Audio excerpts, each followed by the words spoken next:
I'm scared I'm going to lose this. It's such a sweet, life-changing feeling. I'm afraid it's going to go away. Here's this guy, he's a Hollywood actor, and he still believes in the Church of Jesus Christ of Latter-day Saints. What possible reason would I have? Being in Hollywood, is it possible to keep your standards?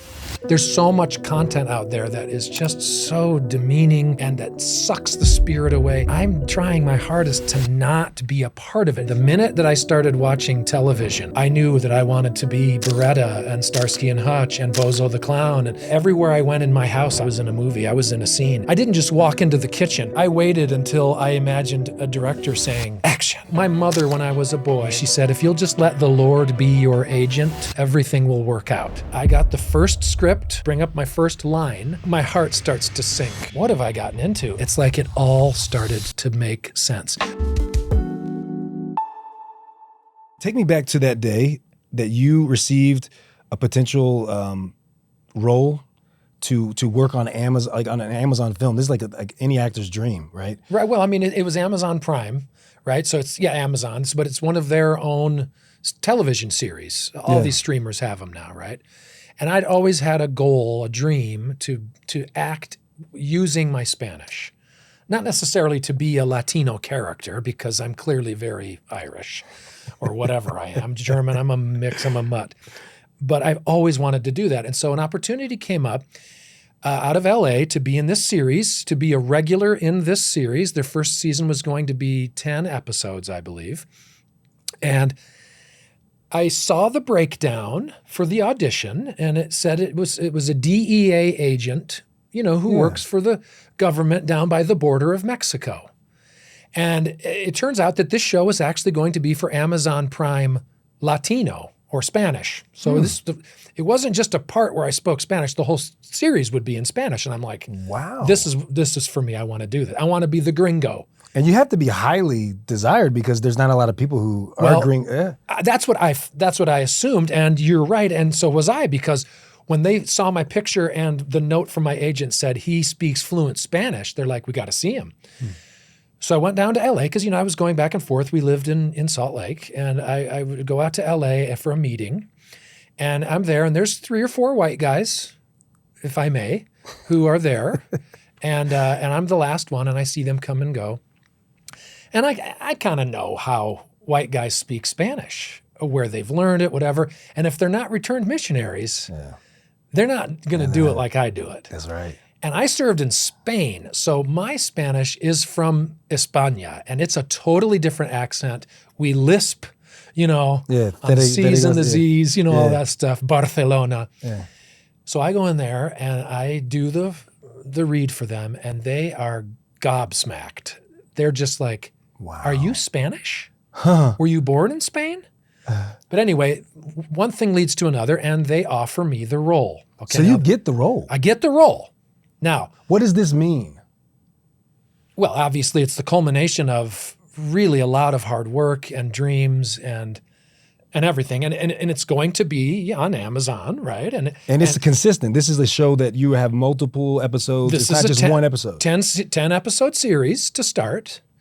It's what most actors, not every, because some of them really do love the theater, the stage, which I do too, but I have to make a living. And so you want a series. A series, you can work Monday through Friday, be home every night for your kids, and be home on weekends, go to church, yada, yada, yada, if you go to church, right? Whatever. So I'm thinking all of my dreams are going to come true. I still haven't seen a script. I've only seen a few lines that they have at the auditions. And so I'm starting to wonder, because it's about DEA and drugs and drogadictos and all this stuff. And I'm like, this sounds a little gritty. It doesn't even sound like the kind of show I would watch personally. I just feel like there's just too much gritty, graphic violence. But I don't know. So while I'm there meeting with them, I have the temerity to ask, what's the content? And they're like, what do you mean? Nudity, violence, language. Oh, no, you're fine. You're from Utah, right? Yes, I am. Are you Mormon? Yes. Well, I'm a Latter-day Saint. Oh, yes. Good. That's why you speak. Yes. We know missionaries. We know. I'm getting in the groove with these people, and I'm going, thank you, Lord. This is awesome. I fly back to Utah. They send me the scripts. I said, I need to look at something. They sent me the first 3 or 4 full episodes, the scripts, which is really cool of That's a lot. because they really, really wanted me. They wanted to, oh, and by the way, we had worked out a deal, which was very favorable. Because we're going to be shooting in Mexico for 4 months. It's only 4 months job. And I'm going to be making more over those 4 months than I would have the rest of the entire year doing my other things that I do. And I thought, Well, baby, this is going to be so sweet. But I can't, now they're sending contracts. And I kept telling my agent, I haven't seen the material yet. Oh, come on, Scott. Now, she's LDS, so she understands, but she's also my agent, and she's like, what do you need to see? I said, I just need to see. I need to know. It's not going to happen. They told you there wouldn't be any nudity, that your character would. I said, I get it, but let me see it. So they sent them. they finally sent the They scripts. sent them over at our behest. You don't push Hollywood producers into sending you their property without having inked on the dotted line. And I got the first script, so excited. Click, click, click, opened it up, searched my character's name, to bring up my first line. And it was probably in the second line of my character. There's an F word. Oh. And my heart starts to sink. And I scroll down, and there's more. And then he starts speaking in, now mind you, because he's an American DEA, so he's speaking certain lines in English to his people. That's right. But then when he's talking to the Mexicans, he's speaking their language. And I don't know Mexican swear words. I know Spanish swear words, but not Mexican. So I look them up just to see if, and it's all F words and the like in Mexican Spanish. And by now, my heart is in my stomach, and I read through a little more. And you're right, there wasn't any nudity, I don't think.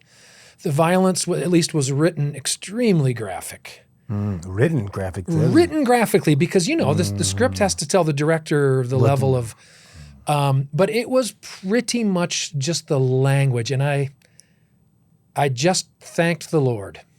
My heart was broken, but I was just in that moment, I just whispered a prayer of thanks that I hadn't signed anything. I was able to see it. Thank you, Father, once again. My mother, when I was a boy, and we can talk about this later, but I mean, she promised me, she said, if you'll just let the Lord be your agent, everything will work out. Now that's pretty, simplistic to say that in the real bricks and mortar world. Let the Lord be your agent. But in this case, even though I had an agent working for me, I just thought, thank you, Lord, for getting them to send these scripts so that I could give them enough lead time to find someone else. I told them no.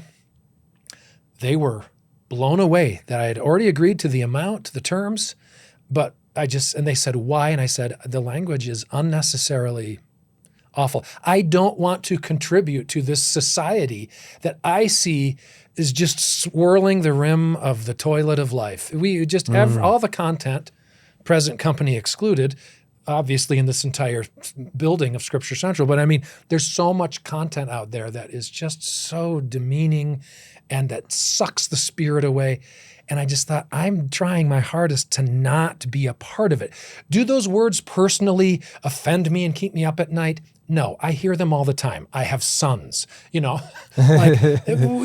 hear it at work, you hear things around. I'm not a prude, but I don't want to be part of something that contributes. Now, I haven't always been perfect at that in my life. There have been things I've done that I kind of go, but that one was a huge thing to just say no. And they even came back and they said, what do we have to do? And I said... They said, what do we have to do? And I said, change the language. And I said, I'll go you one further. I said, because in my heart I thought, if it's meant to be, then I'll shoot this one at him. And I said, just change my language. And if you guys want to keep the other stuff with the other characters, I will never be on a show like yours. I will never tell anyone that I did this series.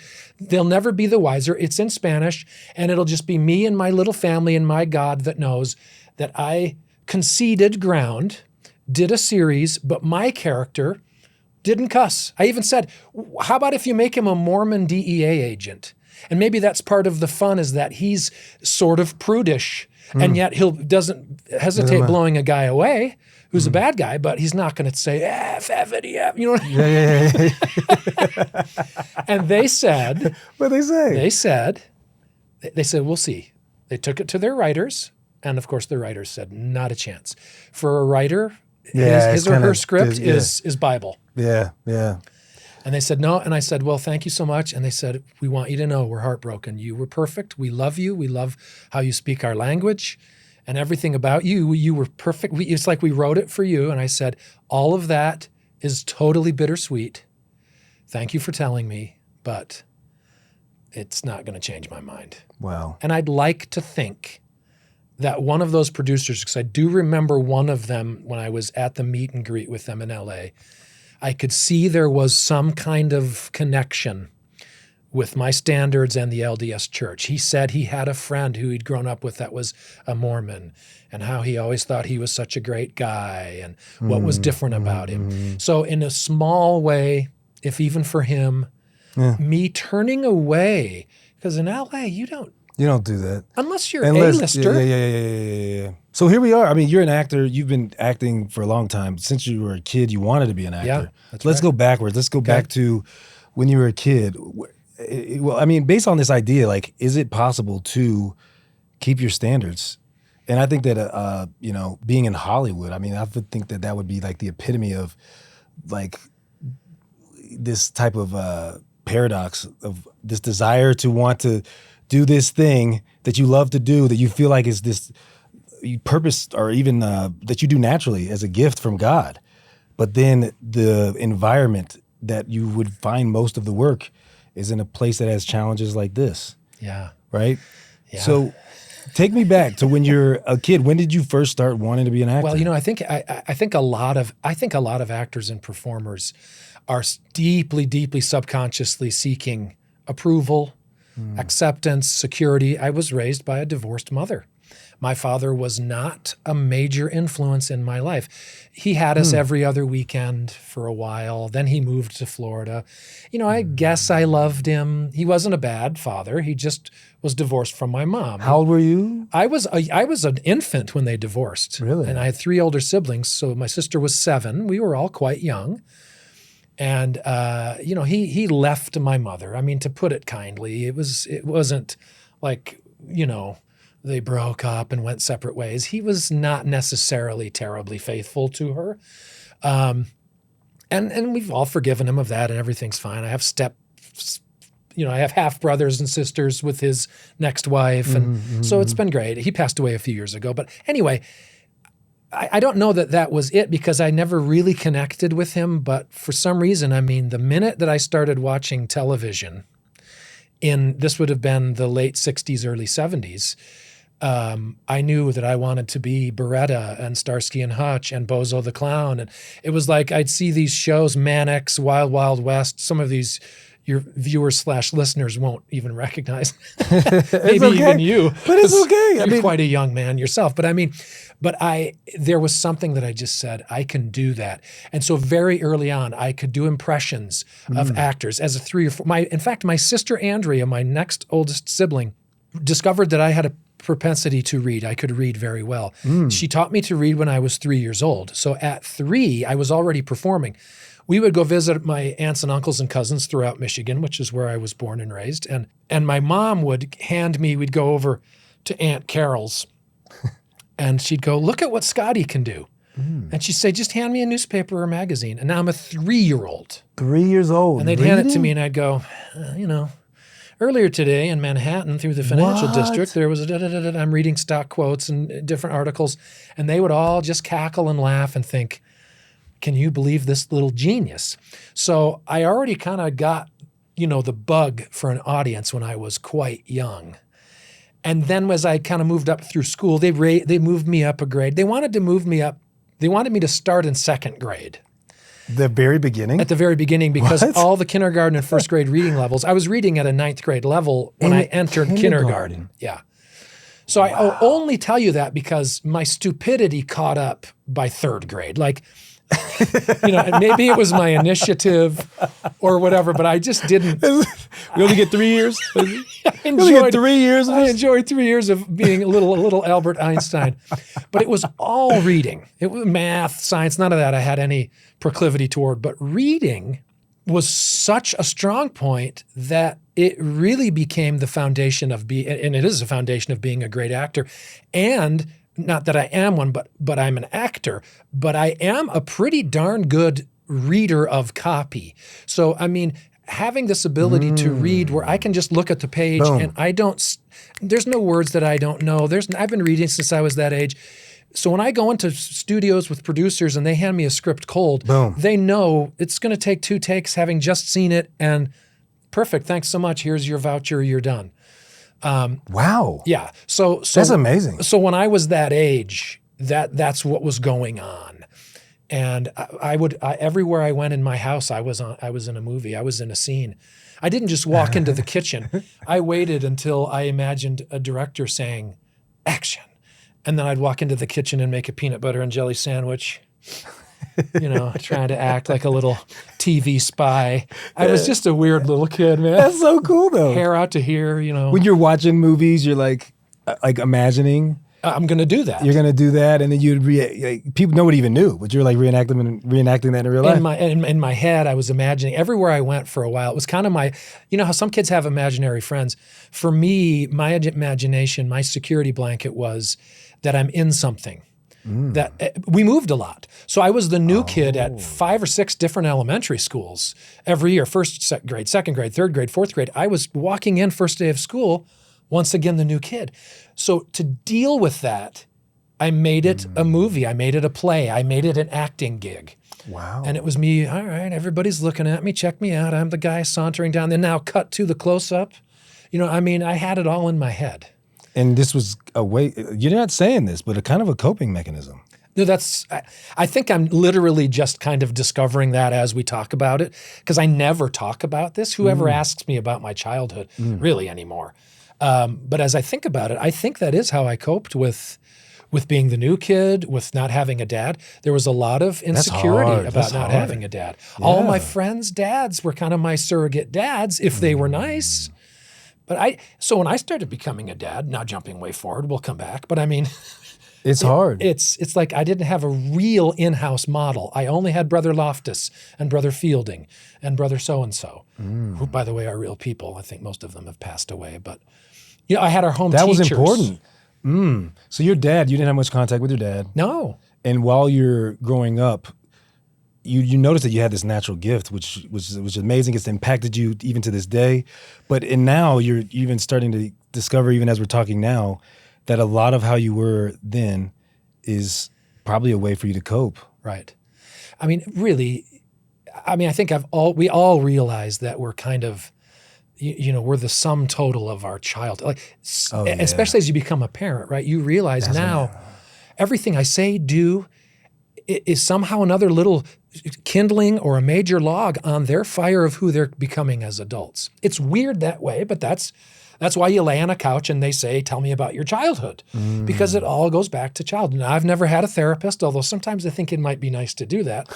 But here I am with Steve. It's like we can just kind of go through this. Why not? Hey, I'll just lay get a back couch right No, here. but I think this is good foundation because this is leading you to a lot of the decisions that you're going to make, the type of career that you're going to have, the type of marriage that you want to have, right? And so tell me, so you're now at the point where you're like, I knew from a young age that I was a performer. I was on. Right. And it was very fulfilling to you, right? You have this gift from a young age. Well, and so when I'm in elementary school, since I know what I'm going to be, there's never any question about the choice I'm going to make.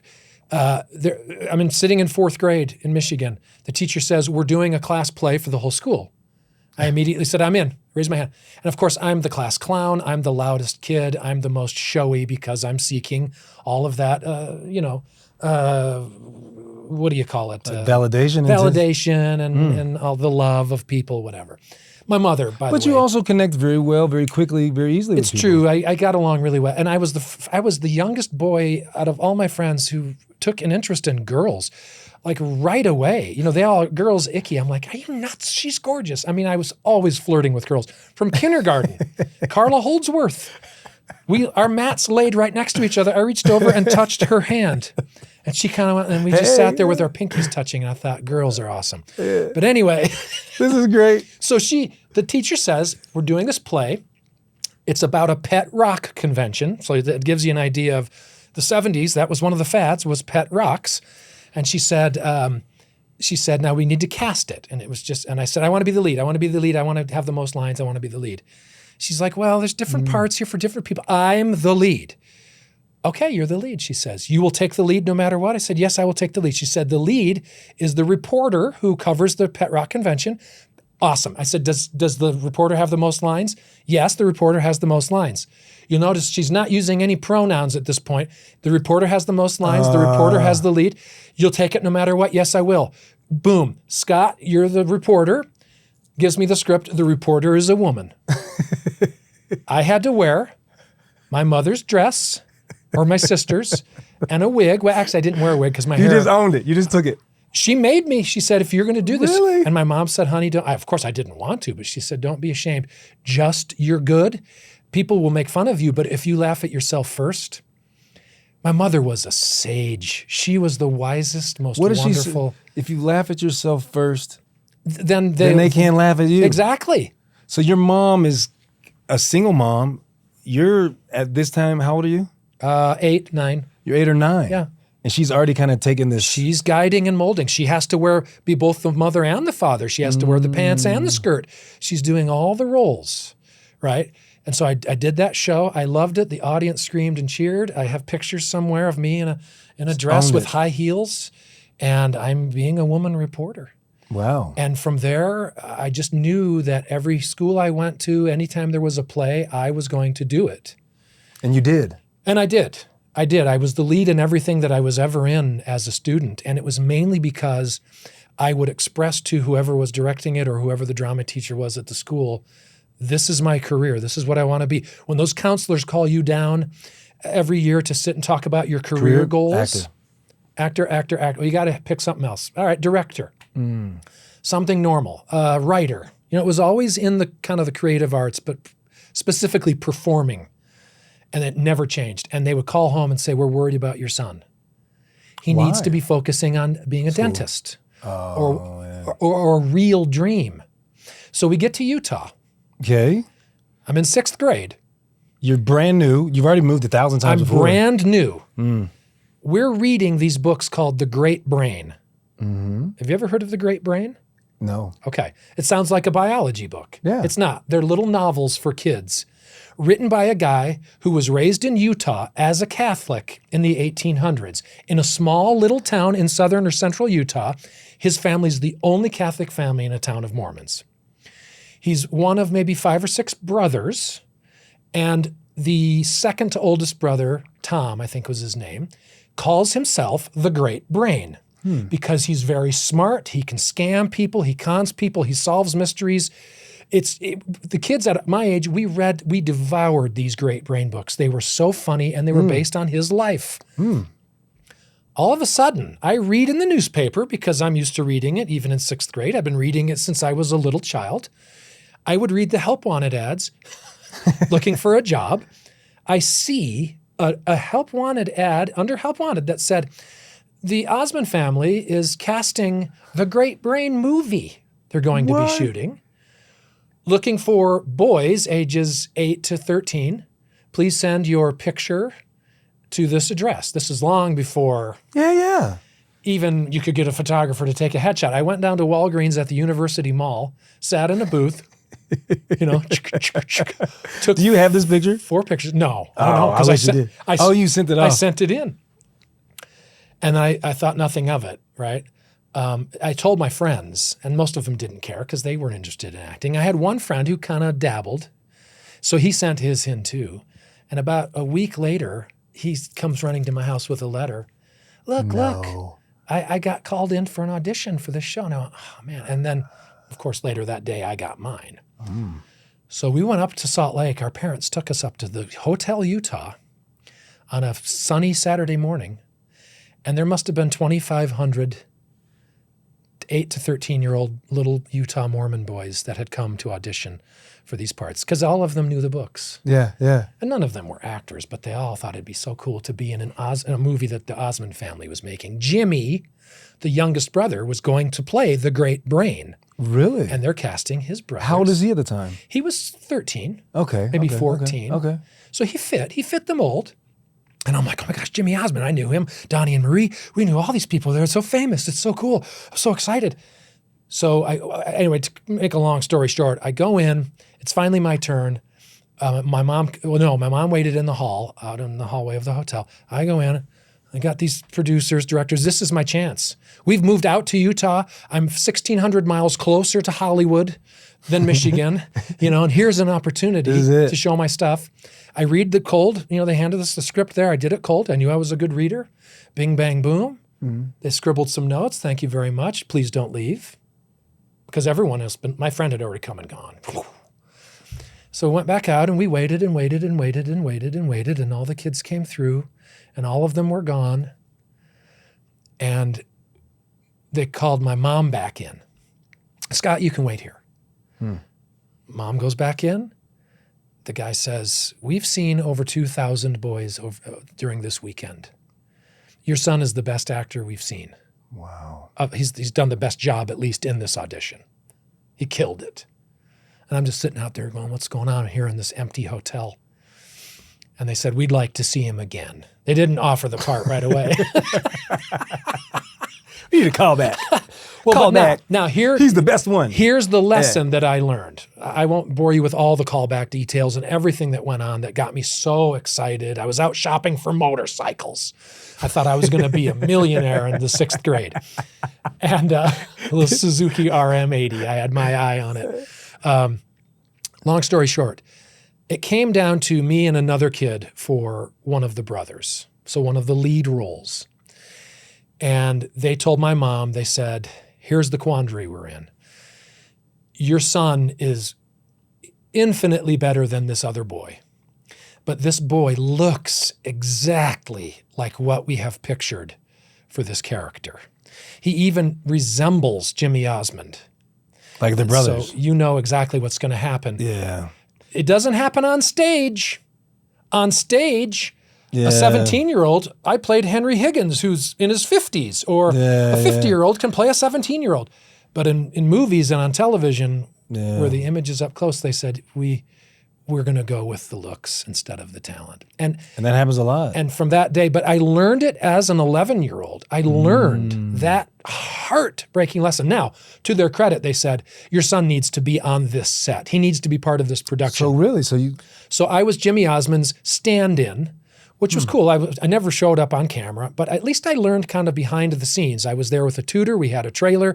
I was with the whole cast, and I was his stand-in for camera lighting, which is, kind of a menial position. But they paid me $100 a day or whatever. I'm 11 years old. Exactly. $100 back then they was a lot. still pay that. Yeah. Unfortunately. It's true. See, I don't think stand-ins maybe make $200 They never a day. changed it. Yeah. But anyway, that was at 11. So, I knew that I was tracking for. And then later I won some awards and things. And it just kind of, it was the Lord's way of saying, you're good at this. You can do this. Now, what are you going to do about it? But I feel like nowadays, even with acting, I feel like you have more access. You can do it more easily and get more visibility quicker. Because of social media and stuff. Yeah. Yeah. It was interesting. I found that the sheer multiplication of work that's out there over the years because of the streaming platforms. Oh, yeah. There was a time even 10 years ago when there would be 50 scripted shows being produced, maybe 20 years ago, maybe at the most 30 to 50 regular weekly series shows. That's right. Not that many. And within 10 years, it had times by 10, where you have 400 to 500 scripted shows on all of those platforms. And still, a guy like me isn't getting work. Yeah. I mean, and I say me because I'm LDS, and I'm like, you've broadened my horizon with all of these wonderful shows that are out there, and I still don't want to do any of them. Yeah. Until BYU TV came along and did Granite Flats, and that was, that show was a professional level, produced by Hollywood types. What year was that? We started that in 2012. So 2012. So I think that they built that studio in around 2011, right? The new one, the new yeah. We didn't. No, it was after that because that wasn't even there, and we never shot anything at BYU TV. Everything that we shot was always up either on location in Salt Lake or another soundstage that was in West Valley, or Magna. So take me back for a second because I think this is important. I think you did have an era where you weren't really sure if that's where you're going to go, but you then turned it back on and were like, no, I'm going to go 100% all in to do acting, right? I never went 100%. You never went. Well, what I mean is, for sure, that's the direction you want to go. Oh, right. Tell me about your mission. You served a mission in Spain, Right? Yeah. Tell me about that. Yeah, that was awesome. That changed my life. Right up until that, I basically went because my brother went. He went on a mission to France. I saw what it had done to his life. I was a freshman at BYU. I was a young freshman. Again, I was a year to a year and a half younger than everyone else. I was 17, freshman, and I had to take the religion classes to keep my scholarship. And they're harder than you think. And it was Book of Mormon 121. Yeah. But for someone who'd never personally read the Book of Mormon ever, we read it as a family, I guess. I remember Nephi, Moroni, a couple of names, blah, blah, blah. I'm just one of these kids who doesn't really get into it. But I had gone most of the semester, and my teacher said, you're failing Book of Mormon because you haven't turned in any of these assignments. They're just easy. It's just reading assignments. And you're a great reader. Read the chapter, and I'm a great... Thank you. That's good insight. It's true. How am I failing reading? He says, I will cut you a deal if you'll, he gives me a stack of the ones that I haven't done. Have these to me by tomorrow, and I won't fail you. That way you can stay at BYU. The bar was very low back then. I got in on a 2.0 GPA. That's how excited I was about academics. That was 1984. And so I took it to the library. I took it all to the Harold B. Lee Library that night. And I think I must have actually said a prayer because I did believe praying when I really needed it. But I wasn't a regular. My mom taught me how to pray, but I know. But I'm sure I must have said, Heavenly Father, I got a lot to do, and I got to get it done tonight, or I'm going to fail. So I start for the first time actually opening a Book of Mormon to read it, but only to find the answers. Yeah. Nephi's oldest brother was layman, like I'm just perfunctory. Yeah, just whatever. After about an hour of doing this, I've dropped the pencil or the whatever, and I'm now just reading. Now, I do remember I must have been late. It must have been Religion 122 because it was later in the Alma. It was the second half more. It was more the war chapters and the strategy. And people often wonder, why do they include all of that in there? And it's for people like me who go, I love a good novel. Something's got to hook me to the Book of Mormon if I'm that hard-hearted and closed-minded. And reading about these battles and these courageous young men and the strategy and the garroting, whatever. Like it's all, I stuck a javelin through him while he slept in his tent. Yeah. And it's like, and I'm reading this, right? And I'm digging it. And I don't even realize that I've stopped looking for the stuff and I'm just reading. Oh my gosh, my whole life I've heard of this, but I've never read it. And I'm starting to feel something. I'm feeling good. I'm feeling happy. And then before I know it, the library will be closing. And I'm like, oh man, and I haven't done my stuff, but I don't care because this is great. I feel so good. So I have this feeling and it's this new thing. And I'm one of these guys wearing a tail. But because my hair is so curly, standards couldn't see it because it's all balled up in the back of my head.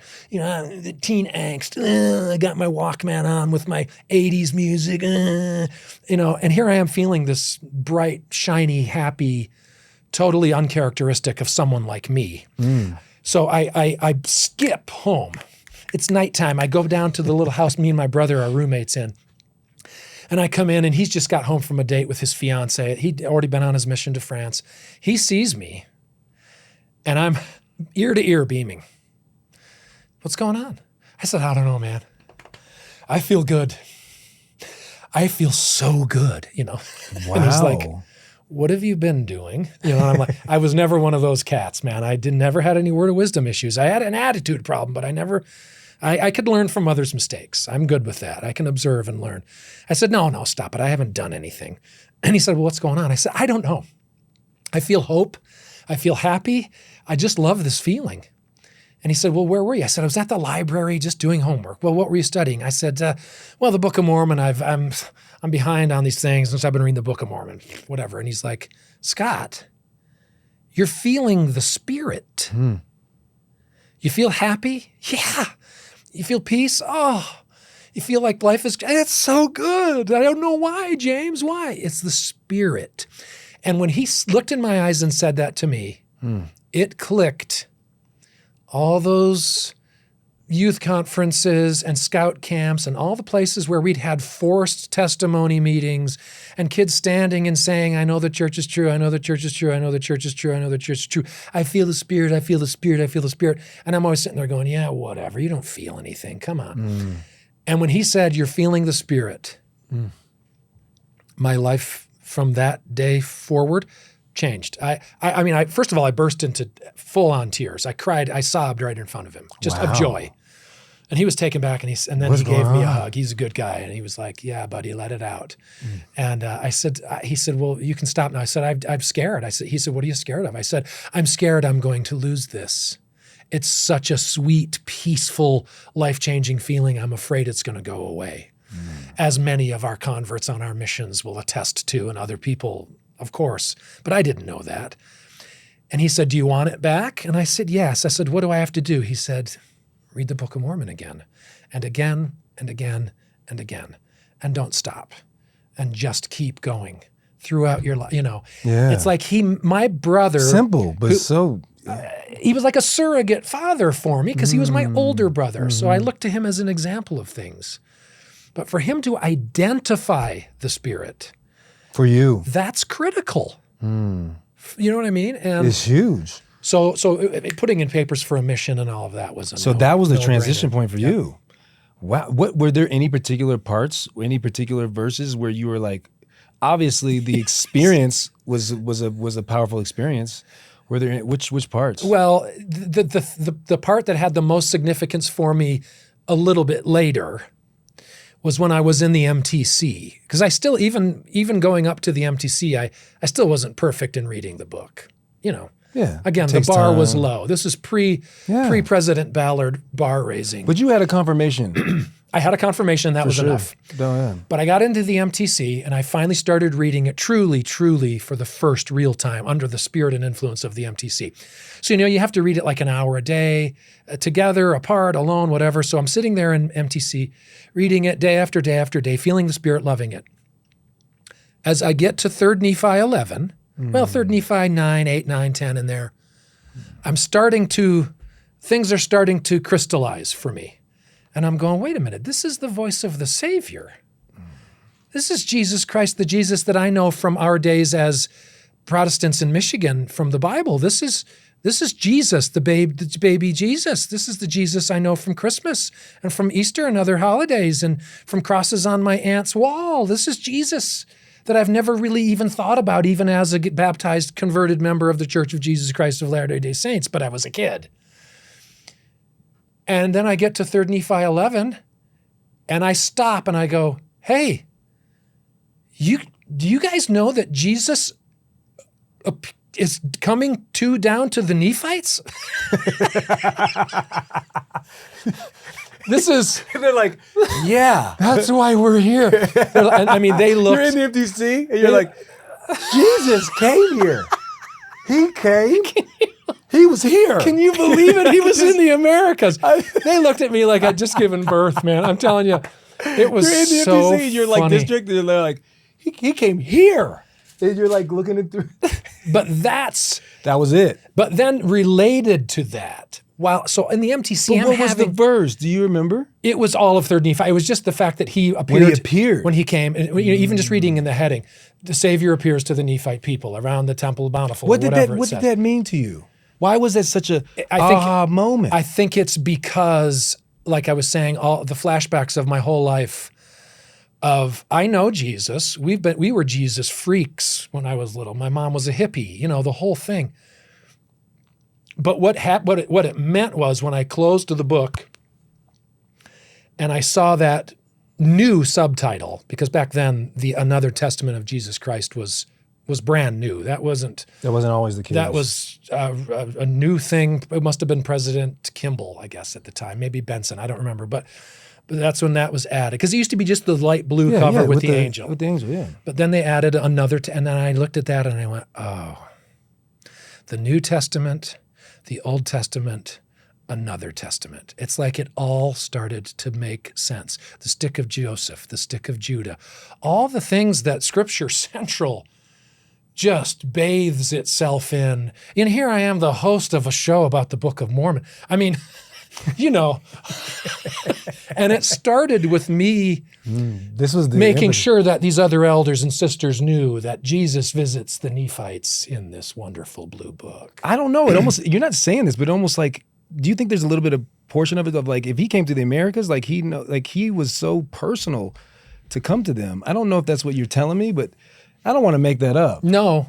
It was just the fact that you just never knew. At the time, it was mainly just the connection that we as Mormons believe that Jesus Christ visited the Americas. I had never, ever once, ever let that sink in, or even consciously can remember ever hearing it in primary or anywhere at that time. Yeah. It just was mind-blowing to me. Simultaneously, I was learning about the Savior and his atonement. In our companion inventory one day in the MTC with my wonderful companion, Elder Greg Bretzing from Thousand Oaks, California. I'd been in there 6 weeks, and I said, Elder, please don't laugh at me. I have a question. At this point, he already knew that I was a neophyte totally to the gospel. And I just said, what's the atonement? I just said, we use that word so much. I just don't know what it is. And he was very patient. He said, okay, I know he died on the cross. Yeah, is that it? And then he explained, that's part of it. And then he explained the Garden of Gethsemane to me and what Jesus did there. I mean, really, to that point, I really just hadn't studied it, listened to it, cared about it. My beautiful, wonderful companion had the sweet spirit to share with me his testimony of what Jesus does for us. Scott, or Elder at the time, Elder Scott, this is what you're going to be teaching the people of Spain. Oh, yeah, see, they're all Catholic. They already know Jesus, but they don't know the Book of Mormon. And they don't know the plain and precious Jesus that we know from the simplistic translation through Joseph Smith in the Book of Mormon and through these Nephites and their writings. And I'm like, oh, so that's why it's critical for us to bear our testimony that Jesus is the Redeemer and the Savior for everyone. And then he would ask, do you believe that he's your Redeemer? And I remember thinking, oh, yeah, you didn't know me 2 weeks ago. I was a completely different person. Even after the library experience, I was still being stupid and being selfish and egotistical and a moron. But it was the MTC that it was like being born again at the MTC. Wow. I joined the MTC choir on the advice of my brother. He said, you'll love the experience even if you don't know how to sing. Now, I can carry a tune, but I'm not a singer, but I have sung in choirs since because of my experience in the MTC choir. We sang Redeemer of Israel. And I'd never really paid attention. I remember hearing it in church. In practice one day, we're singing it, and I'm starting to hear those words. How long we have wandered as strangers in sin and cried in the desert for thee. And I'm starting to go, oh, thank you, Lord. Boy, you really have redeemed me. This is awesome. And I'm feeling it, and I'm looking around, and I'm like, oh my gosh, this is so great. And if I thought I was really feeling strong then, little did I know that in the actual performance, the Tuesday night devotional with Elder so-and-so in the big cafeteria with 4,000 whatever missionaries, and I'm standing up there in the front, and they march in the BYU full wind orchestra with all kinds of trombones and trumpets. Da da da da da da da da dun, dun, dun, dun, dun, dun, dun, and I got this thing going, and me and my buddy Todd Cherry are in the front row. We were in the same district. And as soon as I start singing Redeemer, my lips quivering, my face, and these guys, I'd never heard certainly that arrangement before. I think it was fairly new then. Now they use it all the time in conference.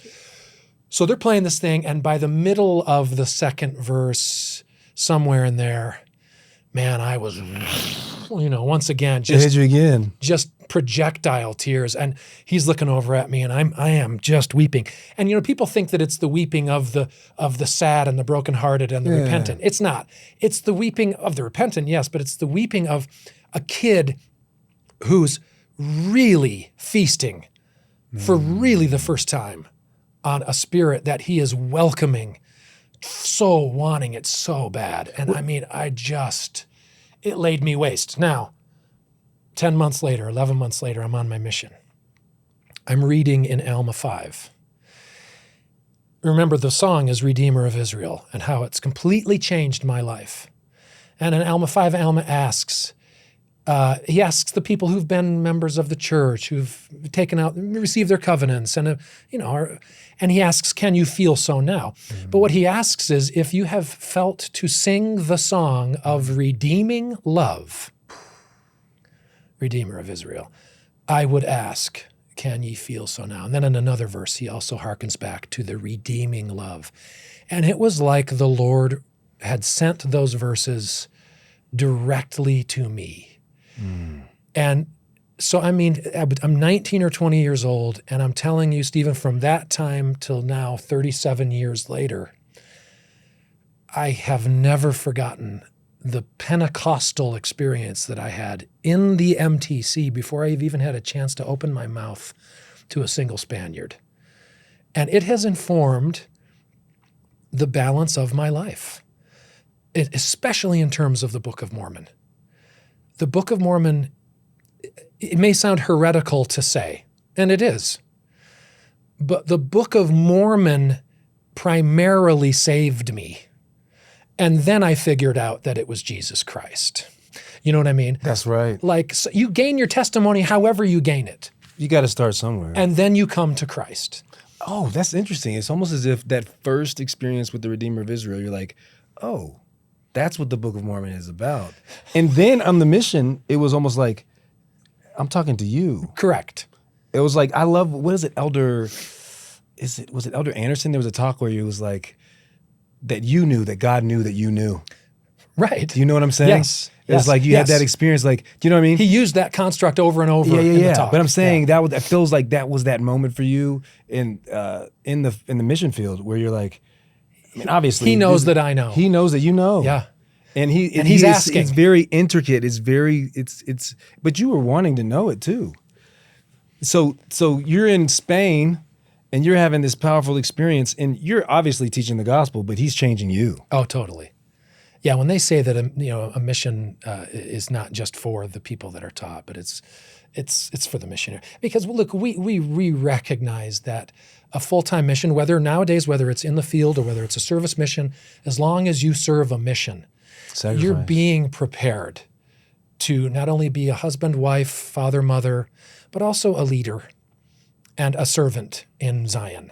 You know what I mean? And there's no greater fertile ground than a mission for young people to gain that level of appreciation. Yeah. There's so many of us out there that say, gosh, if I could be half as spiritual today as I was when I was a missionary.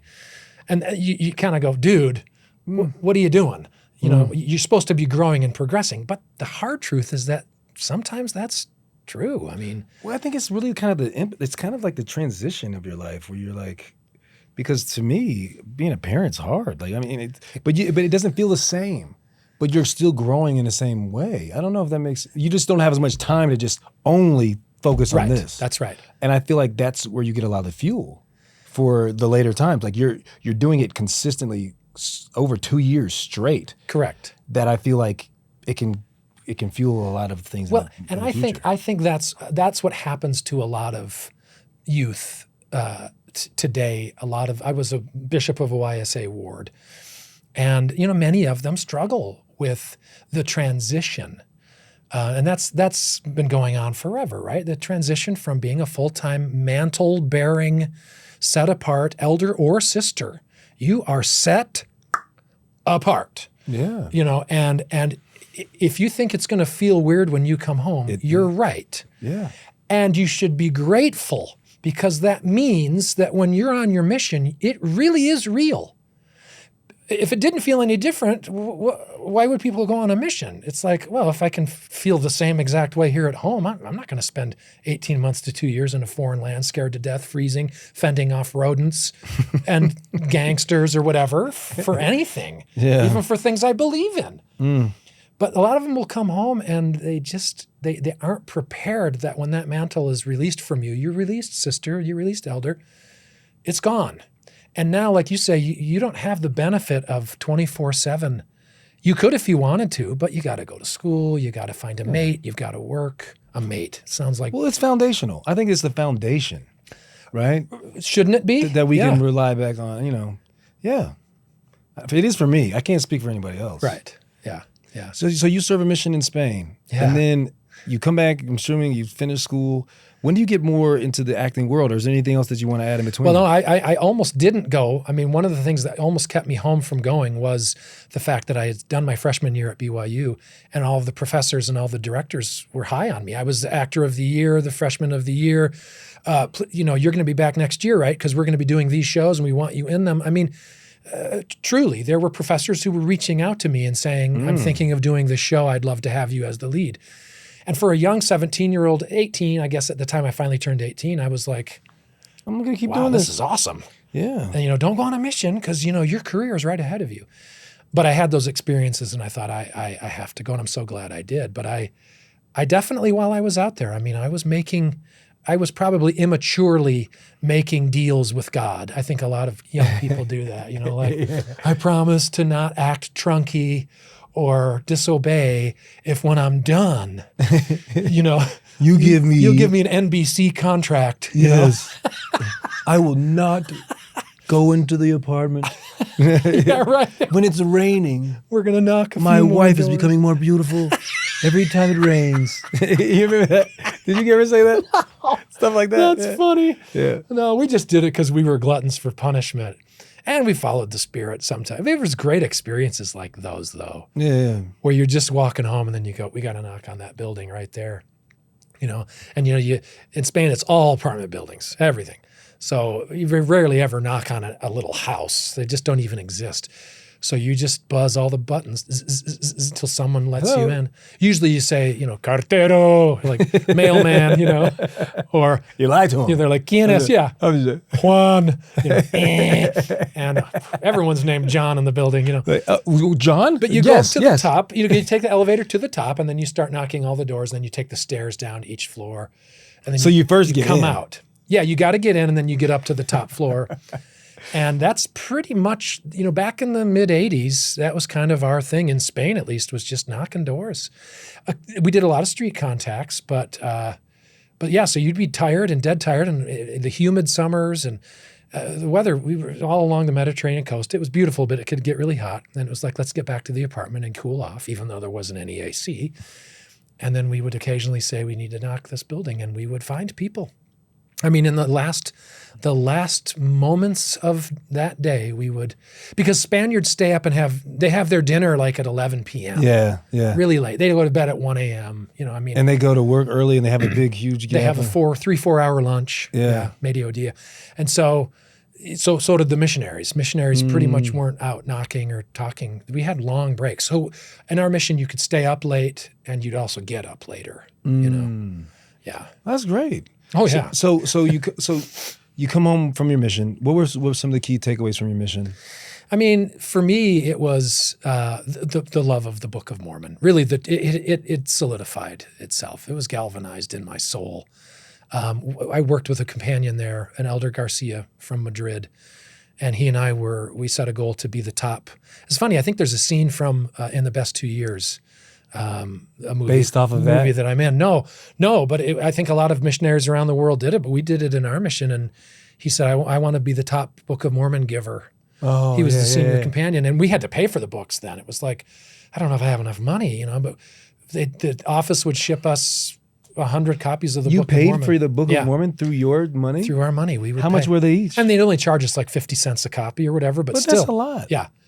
When you're living off of like $100 a month, And you gave them away. So, but they didn't make you be like, you going to read this? Well, he was pretty aggressive, but he still didn't want them to end up in just anyone's hands. It wasn't like he was putting them on the seats of the bus. Oh, okay. They were all contacts, and they were all, placed with the hopes that they would actually open it.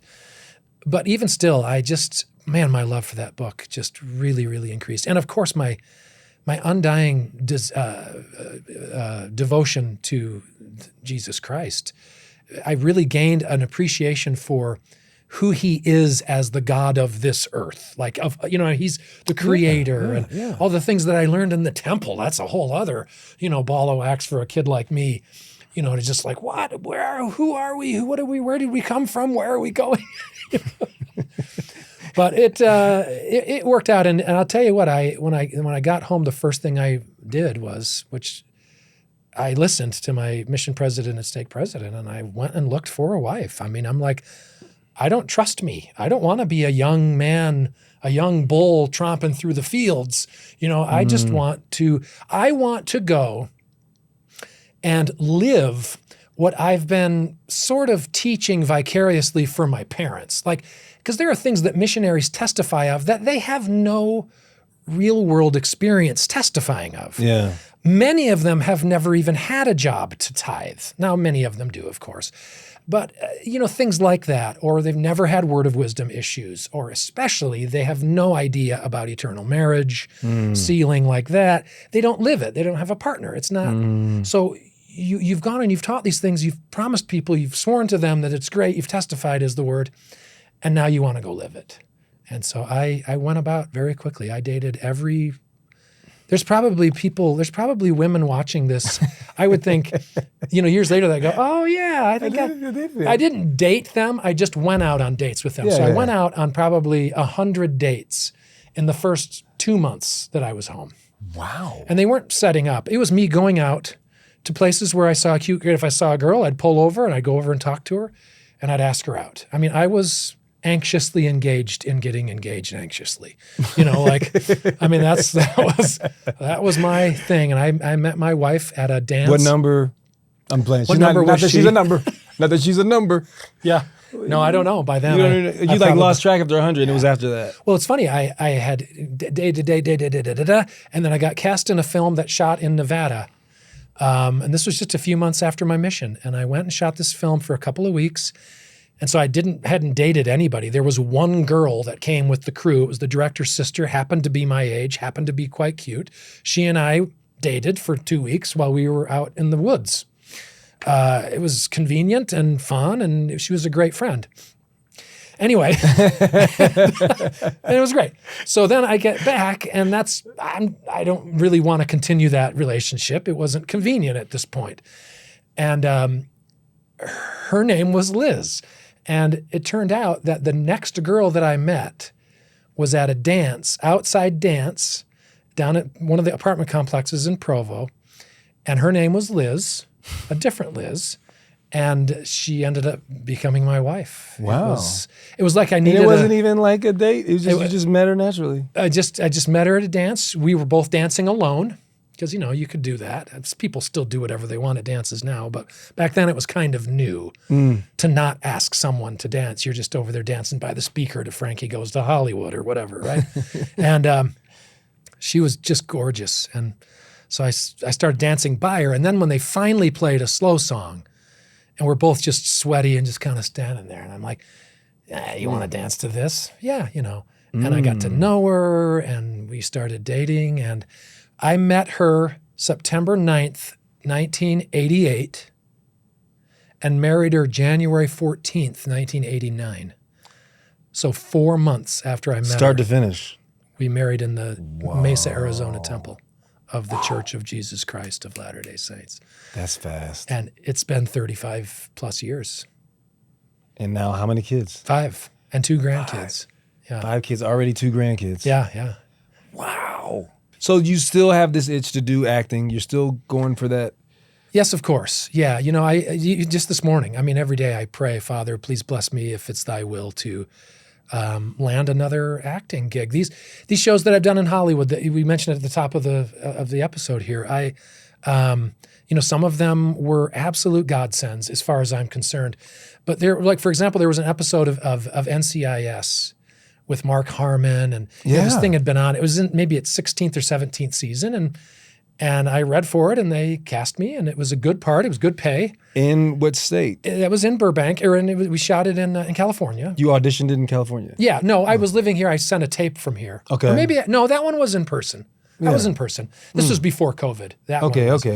And, so you have an agency. You have an agency there and here, right? But you're living here. Well, I live in Nashville. Yeah. Well, I'm saying then. Oh, at that time, yes. Yeah. Yes, yeah. I had TMG here, and then I had another lady there. And so the LA lady is getting me these ones, obviously. You can't get auditions in LA from Salt Lake. It's just, unless it's the small parts that come here. That's right. And I was done with. They're great for people. I'm just too old. I don't want to do the little day parts anymore. If I can help it, I don't want to be an extra ever again. I was that when I was like 20, and it was the most demeaning, horrible thing. And I just thought, I'm an actor. I am not background. And I don't want to be seen as background ever. Otherwise, people are going to think, oh, he's an extra. I won an award in college. I mean, I know what I'm doing. So I can't remember what I was talking. Oh, so NCIS. So they send me the script. Now, this is NCIS. Okay, this is a big deal. It's a huge franchise. I see the part. I see that the character has 2 expletives that are both of the minor variety. The kind that would come up easily in my life if I'm trying to be awkwardly funny or quoting someone. You know what I mean? Like, yeah. Both of which are found in the Bible. Like, that kind of, those sort of words. Still, I'm going to try to get away with not saying them. So in the rehearsal of the scene, I say dang and heck. How did you do it? How did it go? What the heck? It was something like, dang it, fellas, I told you to, and then something like, let's get the heck out of here, right?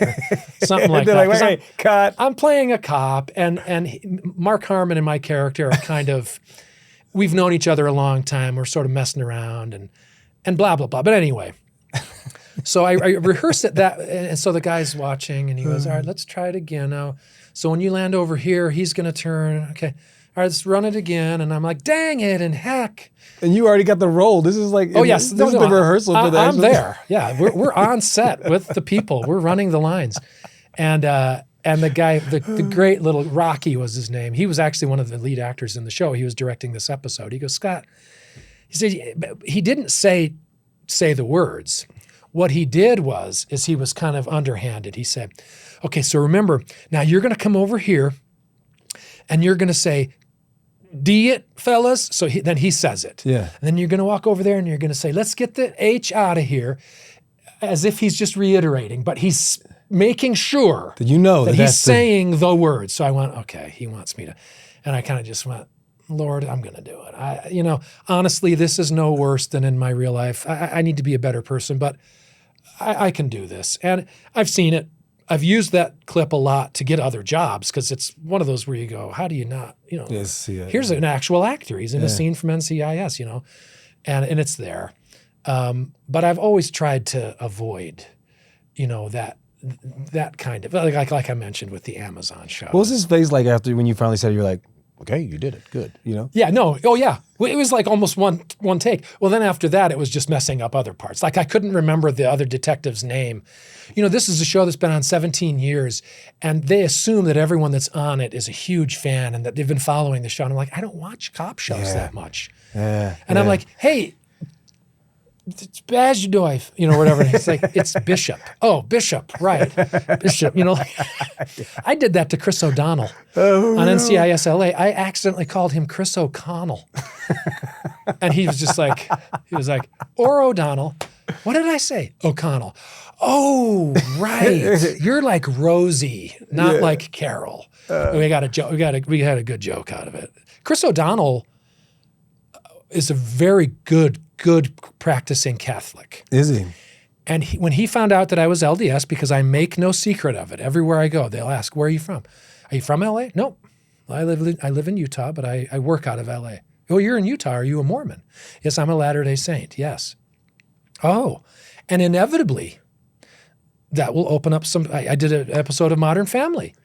And, Ty Burrell on Modern Family lives in Utah. Yeah, His wife he does. is from here. He owns a couple of bars or something. He and I had a great conversation. Julie Bowen, we talked for a couple hours. She has 3 or 4 sons. She said, you have 5 sons?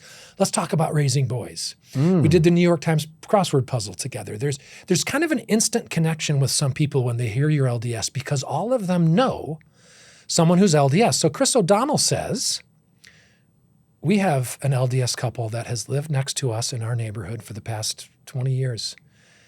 And my kids love them. They call them Grandma and Grandpa. They're 2 of the sweetest people we've ever met. He said, I'll hand it to you guys. You have some really, really good, sweet people in your faith. And I said, well, same to you, sir.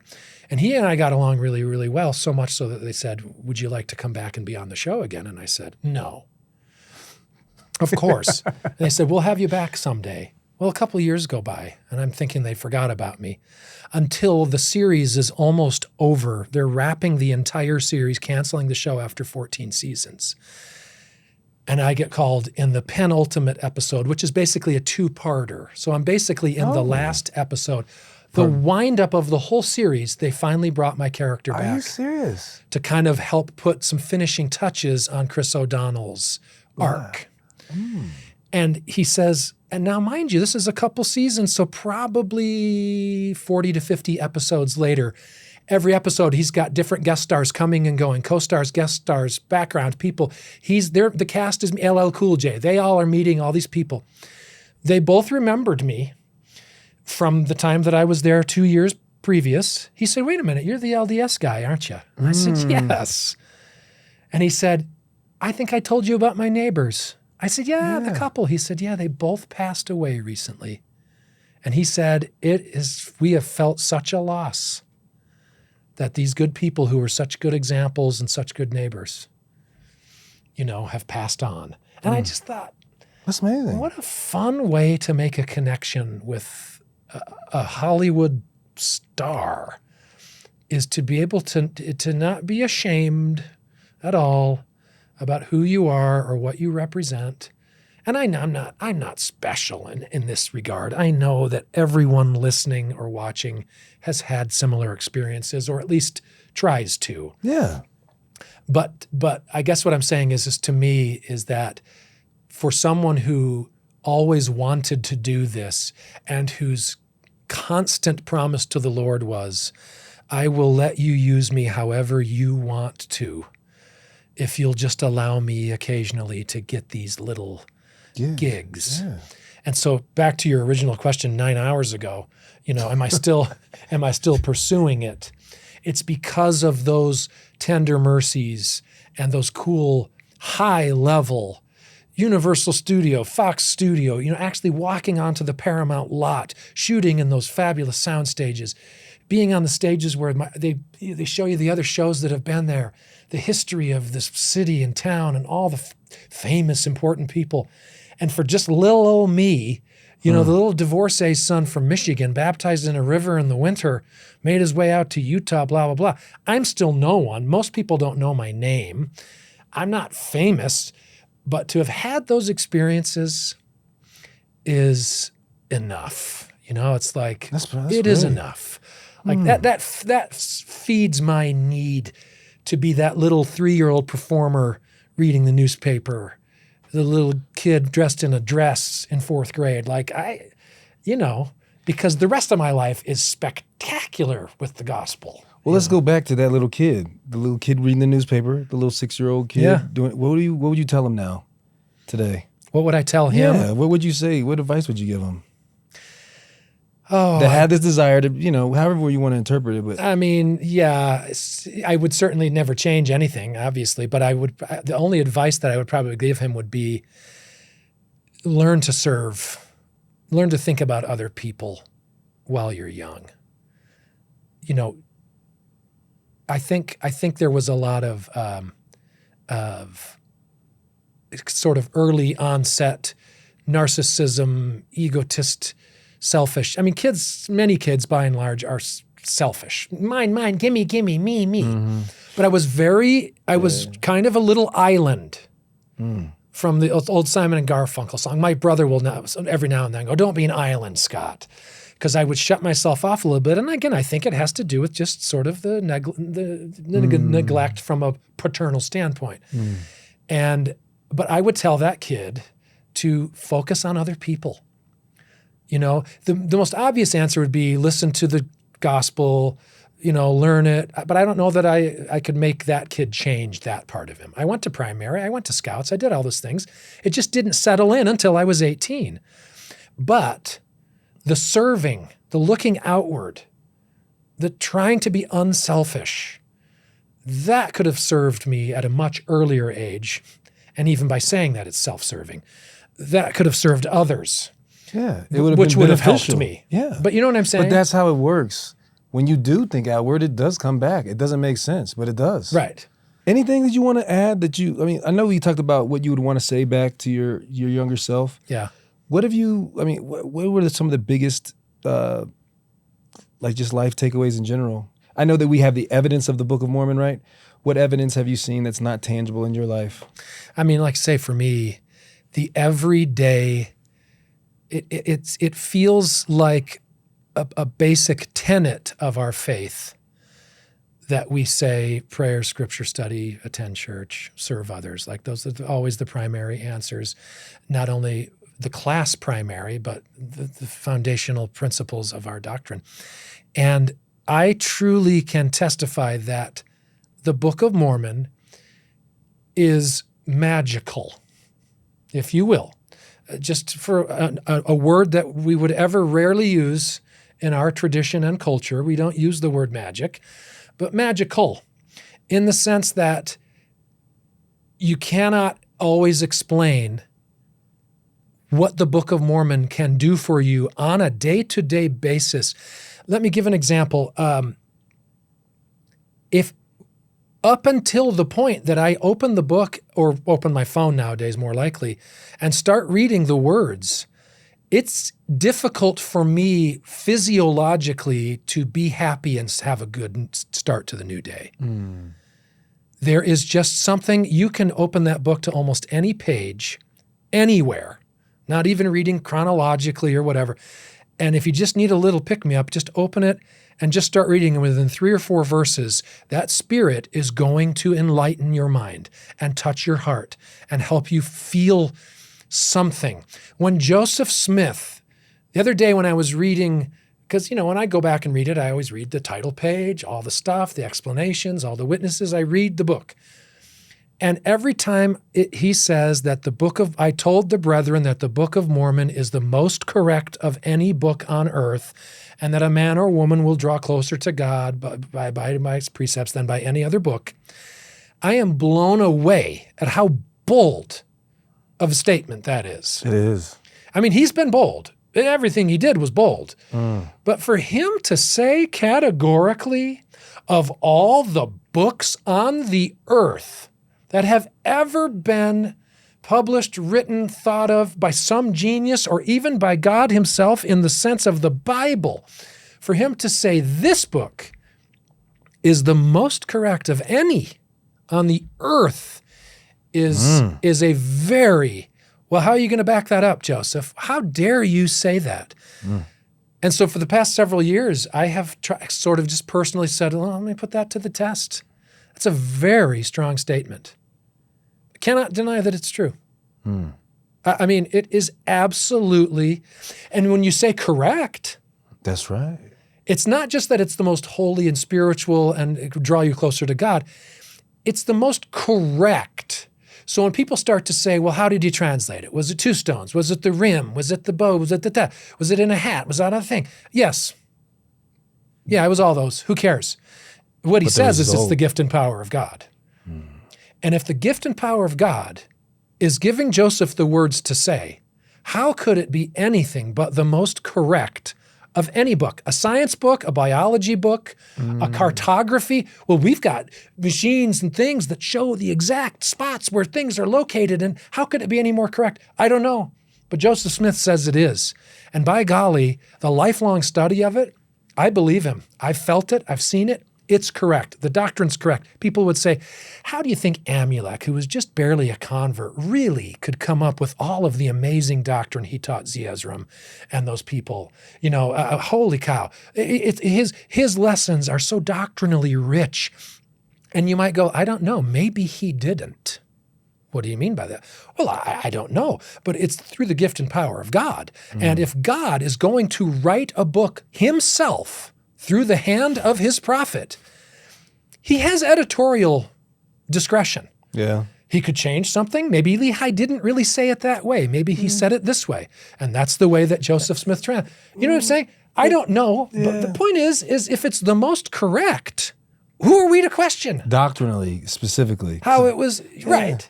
I mean, it's the most correct. And living according to it is where I feel Oh, baby. Yeah, not just knowing it, but living according to what you know. Yeah. Do you know what I mean? That's where I feel like, even from your own story, it's when it hit you and then you started to change the way, you changed the way you lived. You started making different decisions. It wasn't just what you knew, it was what you did because of what you knew. Yes, right? yes. Yeah. And it's those plain and precious truths. I apologize for my passion. I realize I start getting loud and boisterous. Hey, but if that's what it is, it's what it is. But my wife's always like, "Oh, you're so argumentative." I'm like, it's all in good fun. No, but I mean, when I see the doctrine spelled out so clearly and so plain and precious about Jesus so Christ, clearly, and you go, there's no misunderstanding. It's so clear you can't misunderstand what is expected of you.